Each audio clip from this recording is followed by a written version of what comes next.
Since we're doing some stuff on knives, I wanted to talk about a knife that's kind of controversial.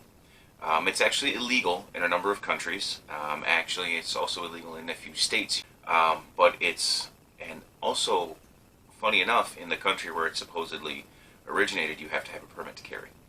Um, and that knife is the butterfly knife, or balisong, or it goes by a couple of different names. And that is what we're going to discuss today. So this is my butterfly knife that I've had for a number of years. It's standard construction, stainless steel. Um, as you can see, it opens up like that. There is a small pin here to keep it from going too far to one side or the other. The handle is hollowed out in the center so that the blade can fit in there.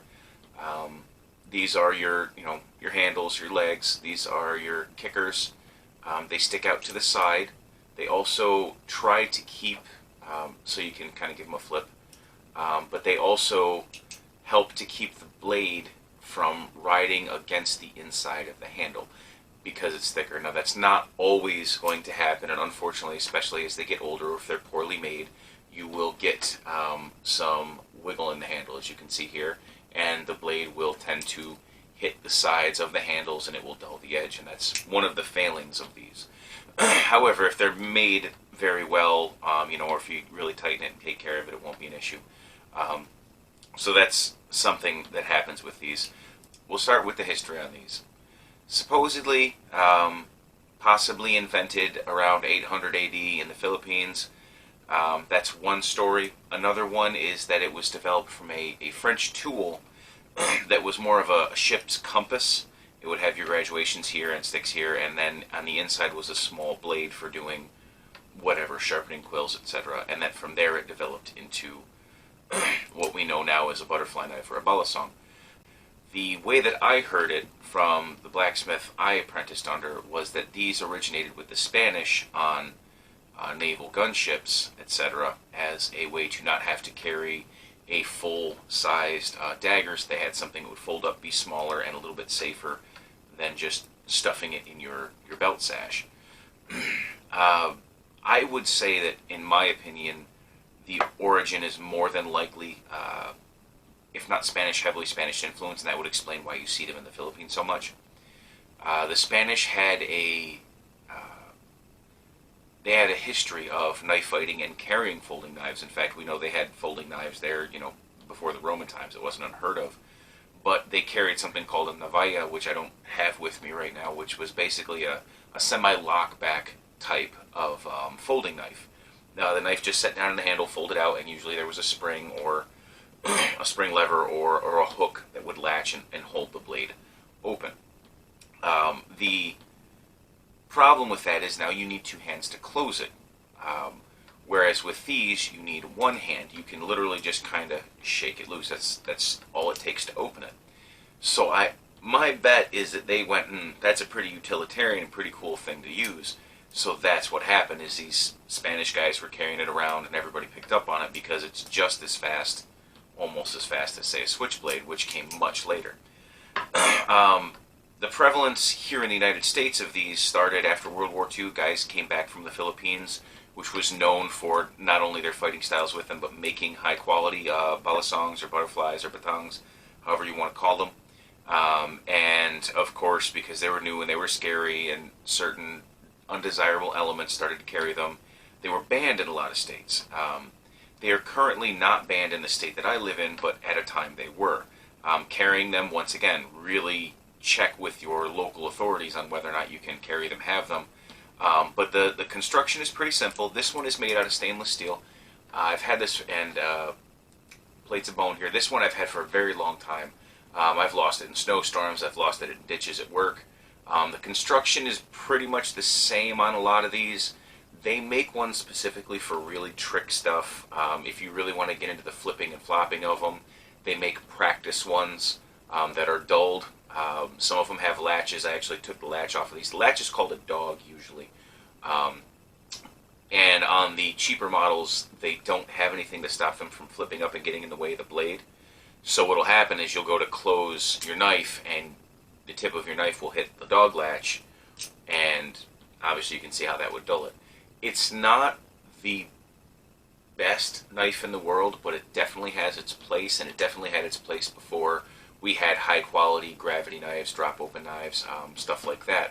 As you can see, it just takes that to open it, and now you have a knife that's 5 inches that you can use for multiple stuff. I used to carry it at work.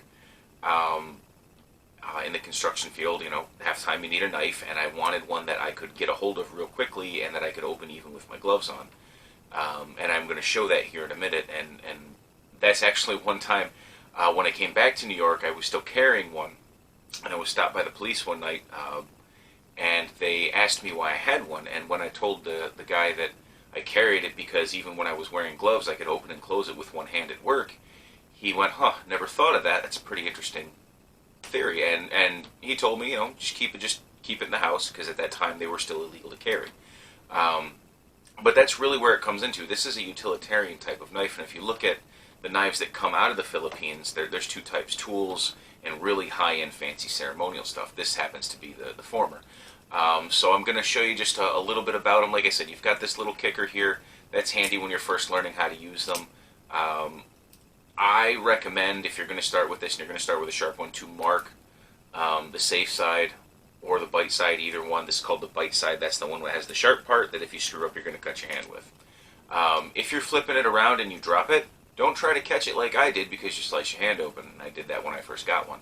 I was flipping it, flopping it, and it went to fall, and I went to grab it, and I cut my hand open, because that's what happens. But I'm going to show you how I used to carry it at work, and show you that it can be opened with a pair of heavy leather gloves on, and that's one of the reasons why you may want to carry one. Once again, these are generally designed with a heavy spine, so you can use this for utility work. I used to use it for everything from butcher work to, cutting my food up in the kitchen, because as a bachelor I owned a fork, a spoon, and a pocket knife. So let's go ahead and show you that. So the place that I used to carry my butterfly knife when I was carrying it for work was in my watch pocket. Yes, this is actually a watch pocket on a pair of jeans, but I don't carry a pocket watch anymore, and most people don't. So I said, well, I'll put it in there. It fits in there fairly well. If you have to, you can put it here. This one's not as deep as some of the others, and this is where I always carried it because it was easy to get to. And honestly, it's kind of covered and it doesn't bother anybody there, just like if you have a pocket knife clipped into your pocket. So if I needed to open it with one hand, I would simply remove it from the watch pocket, shake it loose, and there I have my knife for whatever I'm doing. And once again, you just simply can just flop it and close it again. The motion that's generally used, that's a little faster, is it's two shakes and it's two rolls and a shake. So you'd come out, one roll to open it, another roll to flop this over here, and then just a shake to bring it back. So like I said, it would be one roll, two roll, and then a shake back, and you're open. And that's when it's done fast. So like I said, it's pretty quick to deploy and use. You're sitting there holding something. You're loading a cement mixer or whatever, and you're holding the bag, and you've got to cut open a corner. Well, you just pull this out, go like this, cut the bag open, and now you can put this back, start pouring concrete, which happened a lot. And once again, to show you how difficult it is even to open a switchblade with gloves is very difficult, especially if you're wearing something like these heavy leather gloves, which we normally used at work. I just take it out and just kind of shake it. So if you were in the construction field, wearing heavy leather gloves like these, usually I'd wear ones that are a little bit more worn in because of life. But, you can simply grab it and kind of give it a little shake. And there you have your knife. Give it a little shake back, and it goes. And with a little practice, that gets a lot smoother. So that's how I used to carry it for work purposes. And once again, even trying to open a switchblade, unless it's an out the front with a very specific button that's easy to shoot, you're not going to get that. Whereas with this, you just kind of got to shake your hand and open it comes. You don't have to use another hand to close it. You don't have to use another hand to open it. It makes it much easier. And so like I said, the basic movement, and you can practice with your keys, it's a flip, and it's a roll, a big roll, and then a flip. So it's a small roll, a big roll, and like I said, I do it with my keys sometimes, I'm thinking. So it's a roll, and then a flip back to you. And what happens is and it's the same motion to close it. So you let go with these fingers and hold on with these two. 1, 2, and then you get your fingers out of the way so it doesn't hit, the blade doesn't hit you. If it does hit you when you're holding it like this, it's not a big deal because that's where the spine is. And you'll see guys do all sorts of stuff. I have some friends who are guys who do trick spinning and things. It's not really for me. I like this for the utility purposes of it. Now, to be clear, on that second roll, you're actually twisting it and flipping it around in your hand. Roll, roll, flick. Roll, roll, flick. Roll, roll, flick. Roll, roll, flick. Do it as slow as you possibly can. Roll, roll, flick. Roll, roll, flick. Okay. It's a little, big snap. Little, big snap. So those are some of the reasons why you might want to carry a balisong or a butterfly, is that you can deploy it quickly. It's very efficient. The high-end ones can be made out of carbon steel. Even this one at its 440 holds a good edge. Some things to watch for is cheap design, especially if the rivets or screws here start to loosen a lot. Then you're going to get where the blade hits, and you can hear it. You can't really see it, but you can see it shaving the inside of that, and that is going to dull your edge. And you don't want something that you're flipping around that's sharp to fail. So like I said, I like them. If they're legal to have in your area, I would say go for it.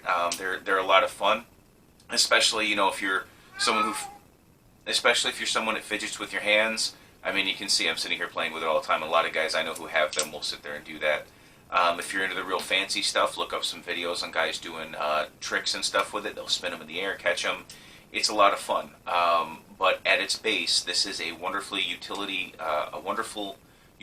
tool from before the days when we had spring-loaded pocket knives and things like that, before gravity knives and paratrooper knives. And I'll go out on a limb and say that I'm pretty sure this probably was something that some Spanish sailor came up with, and that's why it went where it did. But who's to say? They might come out with some evidence to prove me wrong. If you guys have any experience with these, or if you have something that I missed, or anything like that, please leave it in the comments. I'd love to hear about it. These are something that's fascinated me my whole life, probably partially because they were illegal in the state I grew up in. So thank you very much for listening, and we'll see you next time.